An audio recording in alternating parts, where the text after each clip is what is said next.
things, people like Harun Yahya and so forth, have been freely adopting creationist tactics straight from evangelical Christians who visit the country.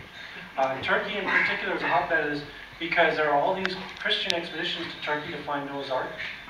Not Ararat, is there? And it's amazing. They pass out these pamphlets and so forth to the people, informing them about creationism. Noah's Ark now is flood occurred 4,000 years ago, et cetera, et cetera. And what the people do is they read these things, they say, oh, well, this sounds like science.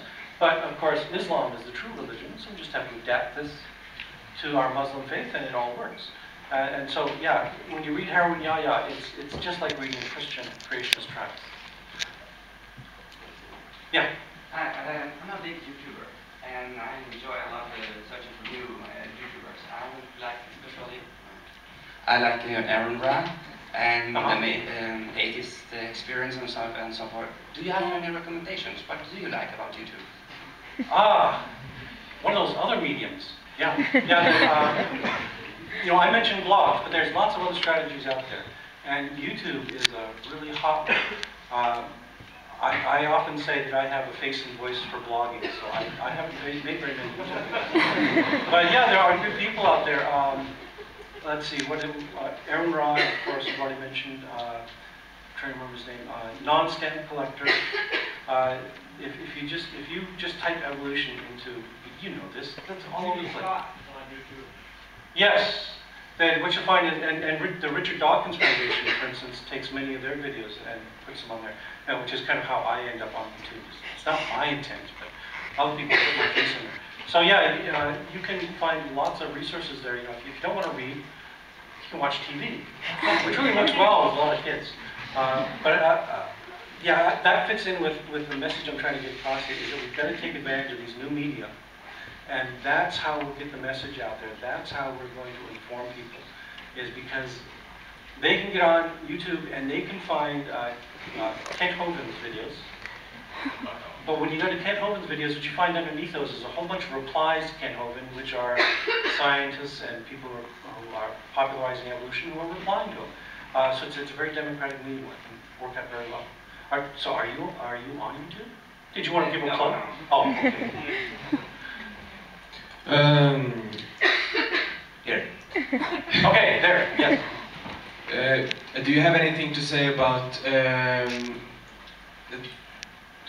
I would think that there might be a difference between what people say they believe in polls and what they truly believe, so that the numbers might be very different if we could see what they really believe, but of course we can't. Right.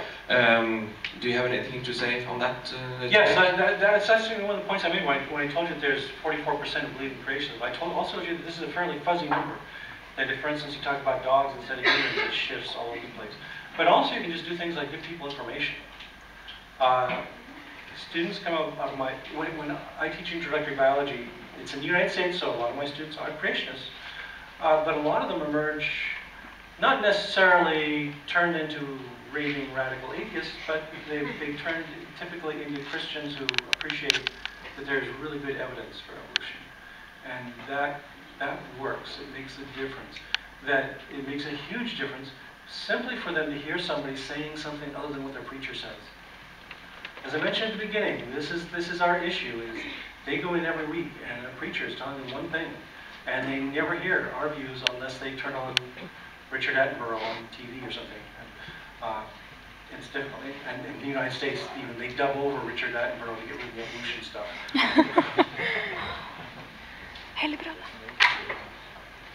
Yes? I recently read an article written, Richard Dawkins wrote an article about Kurt Wise. Have you heard of him? Yes, the creationist at Darrow College, right? Yeah, and I'm wondering what your opinion is, or if you could comment on people like him. I mean, he has a PhD in geology from Harvard, so we obviously... Yeah, and he worked under Stephen Jay Gould and everything, right? So... there is an honest way to be a creationist. I think Kurt Wise is honest about it. He says, yeah, the evidence is all against us. That if you honestly evaluate the scientific evidence, it says evolution everywhere.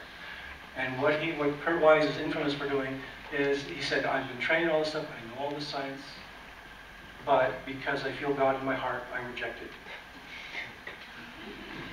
I like that. Okay, that's an honest point of view.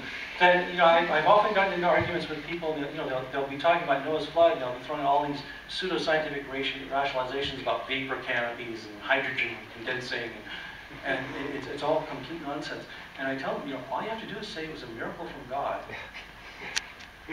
and I can't argue against you. You know, if you've got an omnipotent being who can change the entire nature of the universe with a thought, use that. That's your explanation. So yeah, Kurt Wise, he's doing that same sort of thing. What it gets down to, though, is in order to do that, you have to reject science. You have to openly say, I'm going to reject the evidence. I'm going to accept a non-scientific answer.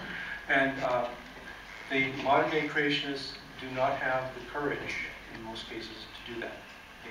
They recognize that science is an authority. Are the evolution deniers organized together with the climate change deniers? They're not organized, but they often travel in packs. Yes. there's this, you know, it's called denialism. And what you find is that many people have this outright rejection of authority, especially scientific authority. And so what you find is you'll often find that the people who reject evolution also reject anthropogenic climate change. They reject that AIDS is caused by HIV. They may be anti-vaccination sorts of people. Holocaust deniers too. Yeah, Holocaust deniers. They all fit together. If you go to the Discovery Institute and listen to them talk, it's like a syndrome. They've got this whole bunch of stuff that has been well established by science they reject. Okay, one more question. Right there. Yeah. You've been talking a lot about human exceptionalism. What do you think the reason for this wave of human exceptionalism? What do you think is the reason for that, especially in a religion that's supposed to teach the virtue of humility? Well, does Christianity really teach humility on a global scale? I don't think it does. Well, no, because right at the beginning, you know, it says that the earth, we're given the dominion of the earth. So there's supposed to be a kind of humility towards your fellow man. And I say fellow man specifically. And not so much humility towards the earth and the creepy, crawly creatures like women who dwell on it.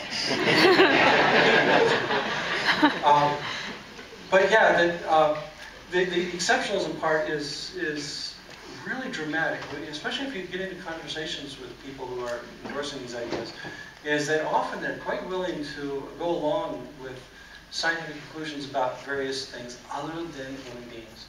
Because human beings are special to us. We all love our grandmothers, right? Mostly. And the idea that our distant ancestors were worms, oh no, that's like insulting grandma. Of course it really isn't, because scientists have a lot of respect for worms. But yeah, so it's a personal and emotional response. And I would say that also fits in with my message here, is that when we're getting out there and humanizing, what we're trying to do is get across the idea that no, we're not people who hate your grandmother. We're people who love a lot of things, who have a very emotional response ourselves to interesting phenomena. And what we find when we look at a history of humankind that goes all the way back to worms and bacteria is this majestic story that's powerful and moving, and far more interesting than zombie Jesus or whatever. So it's trying to replace an old school message with a new one that's still just as human. Okay, thank you, and I think we're turning.